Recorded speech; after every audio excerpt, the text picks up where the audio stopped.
오늘 우리가 읽은 이 본문의 말씀을 통해서 성경적 구원의 의미를 다시금 새기다라는 제목으로 하나님의 말씀을 전하도록 하겠습니다. 세상 가운데서 우리는 구원이라는 말을 참으로 많이 듣습니다. 가난에서 해방시키기 위하여 구원을 말하기도 하고 어떠한 억압이 있다면 억압 가운데서 끌어내리기 위하여 또한 구원을 말합니다. 그리고 때로는 어떠한 차별을 없애고자 구원을 말하기도 하며 평등을 이룬다라는 미명 아래 외치는 소리가 구원한다라는 외침으로 나오고 있습니다. 사람들은 말합니다. 사람이 바뀌는 것이 아니라 제도를 바꿔야 한다라고 말합니다. 그러므로 가난한 사람들에게는 돈을 주기도 하고 때로는 억눌린 사람들에게 어떠한 권리를 보장하기도 하며 때로는 무지한 사람들에게 교육을 시켜주고 그렇게 세상을 바꾸겠다라고 말하는 이들이 있습니다. 그러나 여러분, 정말 그럴 수 있을까요? 겉은 바꿀지 몰라도 사람의 속은 여전히 그대로라는 것을 우리는 잊어서는 안 됩니다. 제도는 개혁될 수 있겠지만 인간의 미워하는 마음과 탐욕하는 마음, 그리고 더 나아가 교만하는 마음과 거짓된 마음들은 여전히 살아있기 때문입니다. 그러므로 사회적인 구원이라는 말 자체는 그동안 수많은 역사 가운데 수많은 지도자들과 수많은 이들을 통하여 그러한 개혁이라는 말을 통하여 일해왔고 애써왔지만 결과적으로 그러하지 못했음을 우리는 너무나도 뼈저리게 느끼고 있는 것이 현실의 우리의 모습이기도 합니다. 그러므로 우리는 이 시간 기억할 수 있어야 합니다. 오직 하나님의 은혜만이 사람을 바꿀 수 있다는 것을 말입니다. 제 아무리 친한 친구가 있다 할지라도 그 친구의 한마디로 인하여 인생이 바뀌어지는 사람이 있을 수도 있습니다. 하지만 그럼에도 그 한 사람의 말 한마디로 인하여 인생이 바뀌어지는 이들이 얼마나 있을까요? 친구의 위로로 인하여 힘을 내는 이들도 있고 친구의 말 한마디와 또한 열어주는 한 가지 도움으로 인하여 여러 가지 도움의 손길 안에서 길을 열어 나아가는 이들도 있을 수 있을 것입니다. 하지만 그럼에도 그러한 순간은 잠시 잠깐뿐이며 그들 자신이 온전히 서지 못하고 그들의 마음이 늘 그 가운데 제약 가운데 함께한다면 절대로 변하지 않는 것이 우리의 인생임을 우리는 기억해야 한다는 것입니다. 오늘 우리는 그러므로 디도서의 오늘 이 말씀을 통하여 함께 그 진리, 즉 하나님의 은혜만이 우리들을 바꿀 수 있고 우리들을 변화시켜 주시는 그 은혜를 한번 상고해 보고자 합니다. 하나님의 말씀을 통하여 본 바 우리는 바로 오늘 이 본문의 말씀을 통해서 복음에서 이야기하는 성경적인 구원의 그 의미를 세 가지 단계를 통하여 맛보게 됩니다. 먼저는 우리가 첫 번째 구원이 필요한 이유에 대하여 먼저 할 필요가 있습니다.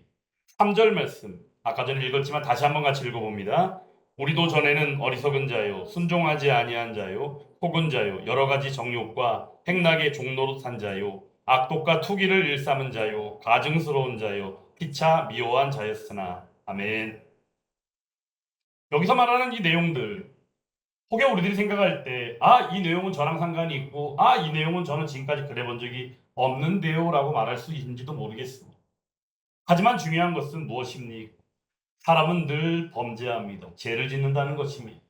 모든 사람이 죄를 범하였으므로 말미암아 하나님의 영광에 이르지 못했다고 로마서의 말씀을 통하여 우리가 잘 알지 않습니까? 그러므로 우리의 죄된 상태, 죄를 안고 살아가는 우리의 모습, 그러므로 이러한 모습 가운데에서 우리는 우리들이 늘 그래 왔고 그것이 바로 우리의 모습이었다라고 고백하지 않을 수 없다는 것입니다.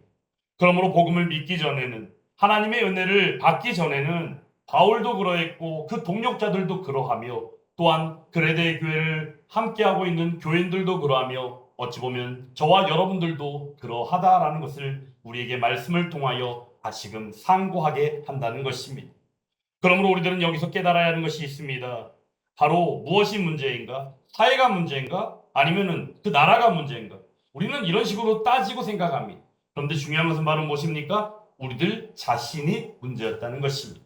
우리들 자신의 죄된 상태, 그러므로 죄된 상태 가운데 있는 탐욕과 거짓과 무엇인가 이익을 추구하려고 하는 그런 모습들을 통하여 여러 가지 범죄들이 난무할 수밖에 없었던 것은 당연한 사실이요 이치다라는 것입니다. 어리석음이 무엇이겠습니까? 바로 그것은 하나님을 떠난 지혜 없는 인생이 어리석음입니다. 그러면 불순종은 무엇이겠습니까? 하나님의 뜻을 따르지 않는 것이 아니라 하나님의 뜻을 알면서도 따르지 않는 것이 바로 불순종이라는 것입니다. 그렇다고 한다면 속는 것은 바로 무엇일까요? 거짓된 가르침, 우상 숭배, 그리고 세상 철학으로 하나님의 말씀을 대신하는 것이 바로 속는다는 의미일 수 있습니다. 그리고 더 나아가 정욕과 행락과 그런 것 가운데 종노릇함을 통하여 본능 쾌락의 노예가 되어버린 상태가 우리의 이전 상태였음을 다시금 기억해야 한다는 것입니다. 그러므로 악독과 투기와 미움으로 관계를 스스로 깨버리고 하나님과의 관계는 물론이거니와 인간과 인간 그리고 서로 친구와의 관계조차도 깨뜨려버리고 나아가는 파괴자의 모습이 바로 우리의 모습이었음을 우리는 분명히 기억해야 합니다. 그러므로 이 말씀을 이 시간 들으면서 우리는 생각해 볼 필요가 있습니다. 내 안에 이 모습이 있었을까? 아니, 내 안에 이 모습이 진정 없는 것일까? 이러한 생각들을 한번 할 필요가 있다는 것이. 그러므로 우리들은 기억해야 합니다. 사람은 본래 착하지 않다는 것을 말입니다. 환경 때문에 나빠진 게 아니라는 겁니다. 본성 자체가 죄인이기 때문인 거예요. 우리 흔히 이야기할 때 어떻습니까? 환경을 탓하고 처지를 탓하고 관계를 탓하고 그저 남 탓하는 게 우리의 능한 모습입니다. 근데 중요한 것은 우리들 자신이 문제더라라는 것이죠.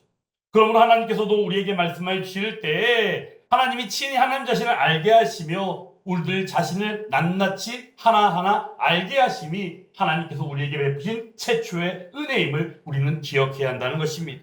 그러므로 이 사슬 가운데 우리들은 아무리 어떤 교육을 시킨다 할지라도 아무리 어떤 제도를 바뀐다 할지라도 우리가 안고 싸고 치고 가는 죄의 본성 자체는 바뀌지 않고 또한 그 본성을 벗어버릴 수 없음을 우리는 기억해야 하는 것이죠.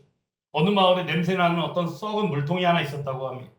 사람들이 이게 너무 냄새가 나니까 그 근처도 가지 않으니까 어떻게 했을까요? 색깔을 예쁘게 칠한 거예요. 빨갛게도 칠해보고 노랗게도 칠해보고 자신들이 예뻐하는 색깔로 그 통을 칠한 거예요.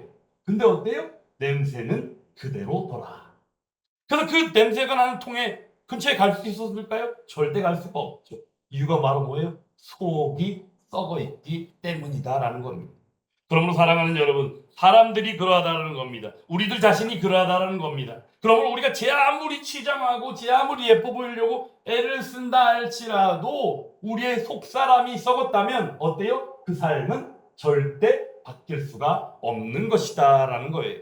그러므로 복음은 사람을 속으로부터 바꾸는 것이 능력으로 나타나는 것이 복음임을 우리는 기억해야 합니다. 바뀌고 싶습니까? 변화되고 싶습니까? 복음의 은혜를 누리시기를 간절히 원합니다. 그러므로 구원의 출발점이 인간이 아니라 하나님의 긍휼로서 맛보게 된다는 것이에요. 디모데 3장 4절 5절 말씀에서는 바로 하나님의 긍휼에 대하여 말씀하고 있습니다. 하나님의 긍휼. 그 하나님의 긍휼은 어떠합니까? 그러므로 이 긍휼이 우리에게 시작점이 되었으므로 말미암아 우리의 의로운 행위로 말미암지 않았다는 것을 먼저 전제하고 우리에게 말씀하여 줍니다. 사람들은 흔히 이해하고 생각할 때 이런 이야기들 많이 하죠. 스스로들도 대화할 때 이런 얘기 많이 할 겁니다. 아우, 내가 그동안에는 못되게 살았는데 내가 이제 앞으로라도 착하게 살면 구원받지 않겠어? 혹은 이렇게 얘기한다거나 아니면 가난한 사람을 도와주면 하나님도 그 모습을 보시고 감동하셔가지고 기뻐하시지 않겠어? 이런 생각을 가질 수가 있다는 거예요. 일반적으로 볼 때는 우리가 그럴 수 있겠죠. 그런데 중요한 것은 우리들 자신이 절대로 하나님 안에서 은혜를 받고 바뀌어지지 않으면 결코 그것이 의로운 행위로서 우리가 말미암으로 구원함으로 나아가게 되는 것은 아님을 우리는 기억해야 한다는 것이에요. 그러므로 성경은 이러한 때에 우리에게 분명하게 말씀합니다. 삑! 경고음을 내면서 우리에게 아닙니다! 그렇지 않습니다라고 말씀하고 계신다는 거예요. 하나님 앞에서 우리가 제 아무리 나는 이만큼 잘했습니다. 난 지금까지 이렇게 살아왔습니다. 하나님 나를 좀 봐주세요라고 외친다 할지라도 우리가 살아가는 삶이 내 업적이나 내 공로로 인하여 어떤 대가로 주어지는 구원을 기대한다면 결코 그것은 그렇지 않음을 하나님께서는 우리에게 말씀해 주시며 하나님의 자비요 긍휼로서 주어진 선물로서의 구원을 우리에게 말씀하여 주고 계신다는 것을 우리는 분명히 기억해야 하는 것이에요.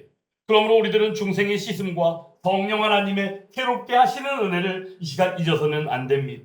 구원은 바로 무엇입니까? 단순하게 용서하는 일이겠습니까? 아닙니다. 구원이라면 바로 완전하게 새로워지는 역사를 말하는 것입니다.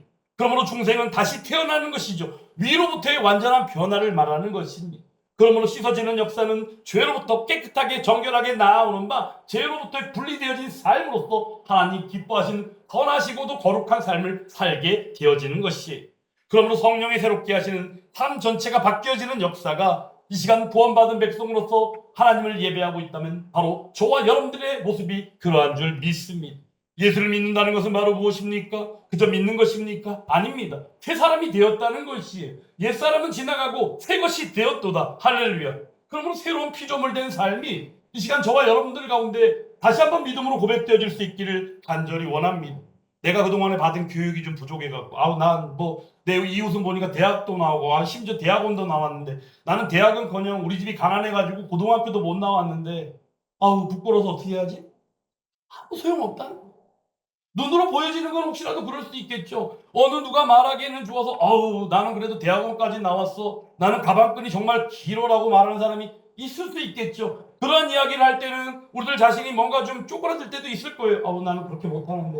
나는 그렇게 배우지 못했는데. 하지만 하나님 앞에서는 어떻다는 겁니까? 우리가 제 아무리 부족함이 있다 할지라도 하나님께서는 우리가 가지고 있는 어떤 지식으로서가 아니라 하나님이 주시는 바 그 온전한 관계요 예수 그리스도께서 베푸신 그 구원하심의 은혜로 말미암아 새롭게 되어진 새로운 피조물 되는 삶이 우리에게는 자부하는 삶이 되어진다는 것입니다. 그러므로 사랑하는 여러분, 이 시간 우리의 믿음을 자부하는 저와 여러분들이 되기를 간절히 원합니다. 이 시간 우리가 온전히 하나님 주시는 마음으로 말미암아 거룩함으로 살아가는 하나님 기뻐하시는 삶이 우리의 기대요 우리의 소망이 되며 한 주간의 삶이 그렇게 되어질 수 있기를 간절히 주님의 이름으로 축원합니다. 그때 우리들은 구원하심의 결과로서 의롭다 하심과 더 나아가 영생의 소망을 받아 누리게 된다는 것입니다. 오늘 말씀 가운데 6절 7절 말씀이 있는데 한번 읽어보겠습니다. 우리 구주 예수 그리스도로 말미암아 우리에게 그 성령을 풍성히 부어주사 우리로 그의 은혜를 힘입어 의롭다 하심을 얻어 영생의 소망을 따라 상속자가 되게 하려 하심이라. 아멘. 하나님께서 우리에게 구원을 주신 목적이 바로 무엇일까요? 여기에 그 목적이 나와 있어요. 의롭게 하시기 위하여. 하나님은 의로운 사람을 좋아하십니다. 하나님은 의로운 사람을 곁에 두십니다. 그러므로 예수 그리스도로 말미암아 그 예수님의 의를 우리에게 주심으로 말미암아 우리의 죄값을 치러주시고 예수님의 의로 말미암아 우리를 의인 되게 하셨다는 것입니다. 그러므로 사랑하는 여러분, 이 시간 우리가 의인 되었음을 나아가 전할 수 있기를 간절히 원합니다. 그럼에도 불구하고 우리는 어때요? 죄인이었기에 남아있는 죄성이 있다는 거예요. 그래서 우리는 완전할 수 없는 것이죠. 그래서 완전치 않은 우리들이 성령의 역사를 통해 살 수밖에 없는 존재들이다라는 겁니다. 판사가 유죄를 무죄로 선언하는 정도로 우리는 이것을 이해할 때가 있는데 결코 그렇지 않아요. 의롭다 칭함을 받았다는 이것을 우리는 법정적 용어로서 이해를 하기는 하지만 그럼에도 불구하고 이것을 판사가 유죄를 그냥 무죄라고 선언하는 정도로 이해해서는 안 된다는 것입니다. 즉 내용인즉슨 예수님께서 친히 우리의 죄값을 치러주셨기 때문에 예수님의 의가 우리에게 전하여지고 입혀진 바 우리는 의인 되었다라는 선언이 함께하게 되는 것입니다. 그러므로 이 시간 우리가 영생의 소망을 잊지 않기를 간절히 원합니다. 이 땅 가운데 우리는 고생하죠. 힘들어요. 한 주간도 또 어떤 힘듦이 우리에게 있을지 몰라요. 그래서 우리가 기도하는 거잖아요. 하나님, 우리가 힘듦이 언제 올지 모르지만 우리는 알 수 없지만 하나님이 하시면 될 수 있기 때문에 하나님을 의지하고 나아갑니다. 주의 이름으로 기도하며 나아갑니다. 그때 하나님께서 우리에게 먼저 무엇을 주셔요? 영생의 소망을 다시금 상고하며 그 소망을 통하여 살게 하신다는 겁니다. 그래서 우리들은 그 안에서 복음의 영광, 그 영광을 바라보고 나아가는 것이죠. 그리고는 우리가 맞이하며 나아가면 세상이 줄 수 없는 평안이요 세상이 빼앗을 수 없는 소망을 안고 살아가게 되는 것입니다. 그러므로 이러한 삶이 한 주간의 삶 가운데 늘 누려질 수 있기를 간절히 원합니다. 한 시골에 나이가 지극하신 어머니가 계셨어요. 글도 모르니까 성경도 잘 읽지 못합니다. 그저 그분이 하실 수 있는 일은 맨날 기도하는 것밖에 없어요. 나의 주님, 나의 하나님 계속 기도하는 거예요. 기도한 내용이 늘 이랬답니다. 주님, 나를 불쌍히 여겨 주옵소서. 예수님의 피, 예수님의 보혈 외에는 나를 바꿀 수 있는 것이 없으며 나는 아무런 자격도 없습니다. 늘 이렇게 기도했다니. 이분의 삶은 어떠했느냐? 늘 그냥 남의 밭을 매면서 살았고 어느 거 하나도 평안한 게 전혀 없어 보입니다. 하지만 그녀의 얼굴에는 늘 무엇이 존재해요? 평안이 가득했다라고 전해집니다.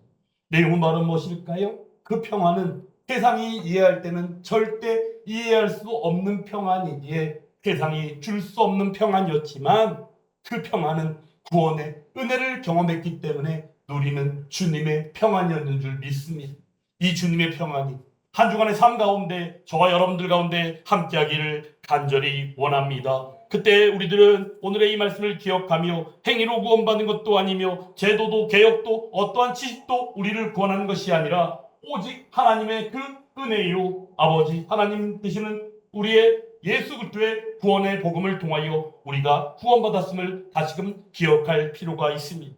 오늘 이 말씀을 준비한 이유는 사실 이런 내용 때문에 그렇습니다. 요즘 시대에 수많은 목사님들과 수많은 교회들이 바로 사회적인 구원을 이야기합니다.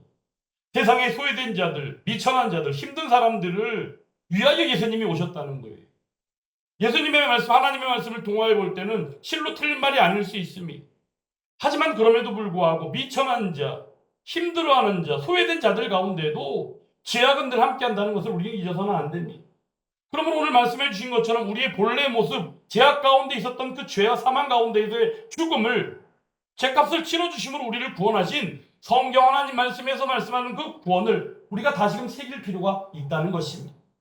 그러므로 우리는 하나님의 말씀을 온전히 이해하고 하나님의 말씀하신 그 방향으로 이루시는 하나님 나라를 기대하는 것이 그리스도인의 사명이며 우리의 마땅함이라는 것입니다. 사랑하는 여러분, 이 시간 그러므로 오직 하나님의 자비요 성령 하나님의 역사요 예수 그리스도의 은혜로 말미암은 그 구원을 떠올리며 그 구원을 받았기에 감격하고 기뻐하는 가운데 그 복음을 나아가 자랑하고 전하며 나아가는 저와 여러분들이 되기를 간절히 원합니다.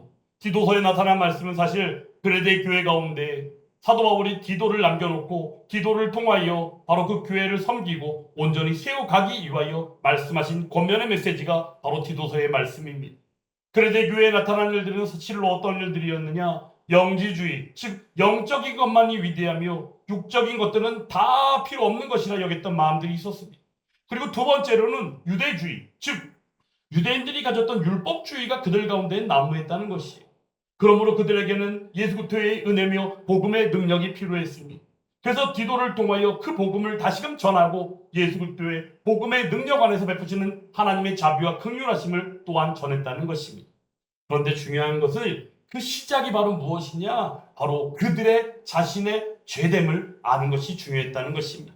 사랑하는 여러분, 이 시간도 그러므로 오늘 이 말씀을 받고 성경적인 구원의 의미를 다시금 새기고 나아갈 때 죄와 사망 가운데 죽을 수밖에 없던 우리들이 예수 그리스도의 구원하심의 은혜로 말미암아 받은 그 구원의 의미를 다시금 새기고 넘치는 감격과 감사 가운데 그 구원의 복음을 나아가 널리 전하며 나아가는 저와 여러분들이 다 될 수 있기를 간절히 원합니다. 이 복음을 믿는 사람은 아무것도 자랑하지 않습니다. 그저 감사할 뿐입니다.